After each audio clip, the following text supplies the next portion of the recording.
حضور نبی اکرم صلی اللہ علیہ وآلہ وسلم کے جو آخری لمحات تھے ان کا اگر ہم احاطہ کریں گے جو کتابوں میں بیان ہوئے حدیث کی کتابوں میں، تو اس حوالے سے ہمیں 3 طرح کی روایات ملتی ہیں۔ پہلی روایت حضرت مولا علی حضرت علی کرم اللہ وجہ الکریم سے ہے۔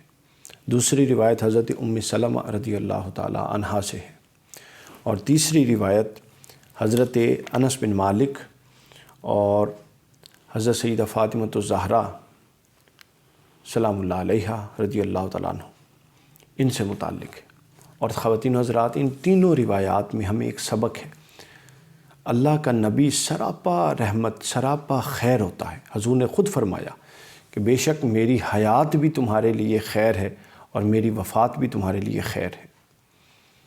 تو وفات تو خیر ہے ہی صحیح، لیکن وفات سے پہلے جو کلمات ارشاد فرمائے وہ اس میں کیا خیر پوشیدہ تھی، اس کا ہم ذکر کریں گے۔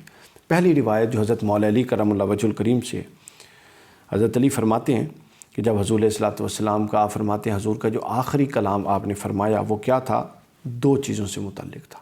آپ دیکھیے کہ اللہ کے نبی کی شان دیکھیے کہ وہ جب امت کی اور قوم کی ہدایت کے بعد اور انسانیت کی ہدایت کے بعد اس دنیا سے ظاہری طور پہ تشریف لے جا رہی ہیں تو اس وقت ان کو کیا فکر لاحق ہے۔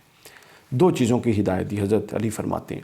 حضرت علی فرماتے ہیں پہلی چیز آپ نے فرمایا کہ اے میرے امت نماز کا خیال رکھنا، نماز کا خیال رکھنا۔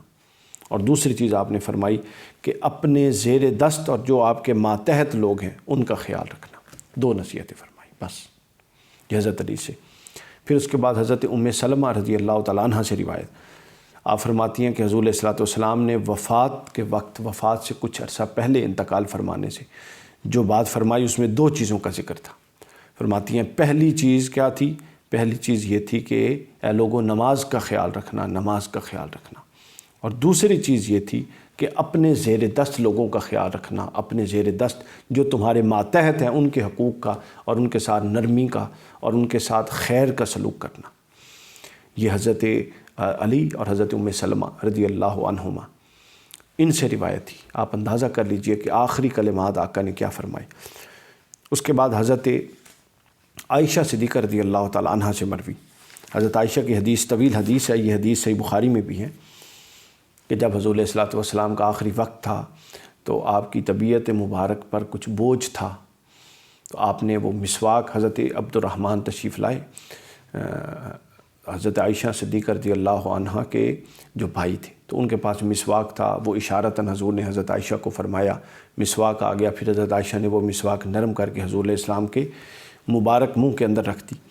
تو حضور علیہ السلام اس کو لے رہے تھے، مسواک کر رہے تھے، اور ساتھ فرما رہے، ساتھ آگے ایک پانی کا پیالہ یا چھاگل تھا، اس میں اپنا دست اقدس ڈال کر اپنے چہرے مبارک پر بھی لگاتے اور پھر فرماتے کہ اللہ کے سوا بے شک کوئی معبود نہیں اور موت کی بڑی سختی ہے۔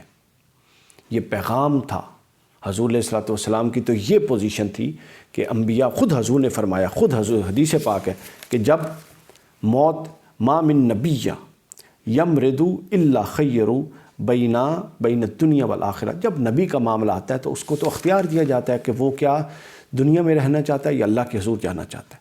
لیکن حضور علیہ السلام نے ان کلمات کے ذریعے ہمیں یہ خبر دی کہ موت کو آسان مت جانیں، بے شک موت کی بڑی سختی ہے اور اس کی تیاری کریں۔ اور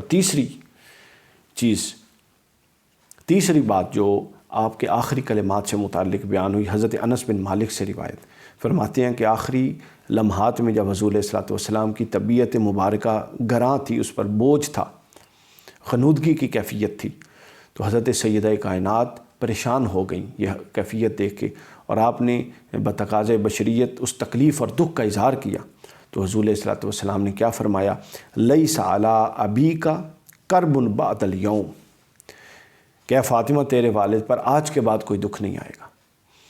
تو حضور کا مقام و مرتبہ اپنی جگہ، تو نبی جب بات کرتا ہے تو نبی کی شان الگ ہوتی ہے، اور جو امتی کے لیے وہ سنت اور اسوہ دے رہا ہوتا ہے وہ الگ ہوتا ہے۔ تو آپ کے اس فرمان جس کا ترجمہ ہے کہ فاطمہ تیرے والد پر آج کے بعد کوئی دکھ نہیں آئے گا، اس کا اشارہ اور ہمارے لیے سمجھنے کا درس یہ ہے کہ جب بندہ ایمان کے ساتھ زندگی گزارتا ہے تو بس آخرت میں پھر اس کے لیے راحت ہی راحت ہے، آخرت میں اس کے لیے دکھ اور تکالیف نہیں ہے۔ دکھ اور تکالیف اس کے لیے ہیں جنہوں نے زندگی میں اللہ اور اللہ کے رسول کی تعلیمات کو پس پشت ڈال کے رکھا، اللہ رب العزت حضور نبی اکرم صلی اللہ علیہ وسلم کی اطاعت اور یہ آخری کلمات جو آپ نے ارشاد فرمائے ان کی اتباع کرنے کی توفیق عطا فرمائے۔